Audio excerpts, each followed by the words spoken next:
Howdy ho, Andrew here. Welcome to the Onion Buns and welcome to this week's episode of Let's Talk Oilers. I guess we could call it the free agent episode. But before we get to any of that, here's a short message.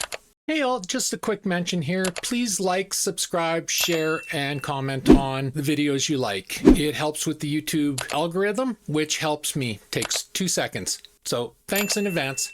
All right, Kapanen has been extended for 1 year. And I said in my last video, I think Kapanen has a spot on the fourth line. Maybe up on the third line, fourth line for the speed and offense that he can bring. You know, like it's interesting. Corey Perry signed, and I'll get to that, but Corey Perry signed with LA. With LA. And it was for 3.5. And I said Edmonton was never going to pay him that because Corey Perry doesn't have the speed anymore. And I loved what the grit and the intensity and the experience that Perry bought, but he was only ever going to get a $1 to $1.5 million contract from the Oilers. So good on him for getting 3.5 with the LA Kings. Kapanen, however, has a higher ceiling than Perry does nowadays.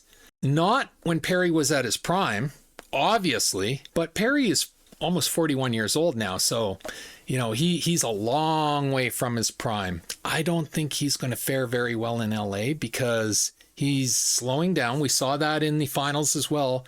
Perry was slowing down out there.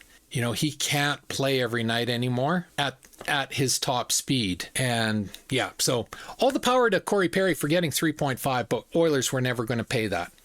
Kapanen, he does have the speed. He's actually not unphysical either, which surprised me because I remembered watching him on the Leafs and he was really soft on the Leafs, but he surprised me last year. He was out there grinding. So that was a good signing, I think, by Bowman. You know, and it's only 1 year, so we're not locked long term. This one's interesting to me. Noah Philp signed for a 1 year, two-way, $775K contract. Now, I suspect if Philp does not get a 30-game tryout on the team this year, the Oilers I'm talking, he will sign with a different team come next year. I think this will be the final year. If the Oilers do not put him up on the NHL team and give him a legitimate chance, which I think, in my opinion, is 30 games or more, not 10, not 20, but 30 games or more, I think he walks to a new team for a new opportunity. So I hope the Oilers give him that chance because I think Noah Phillips could be a third line center. This year, probably be better to put him on the fourth line and let him learn.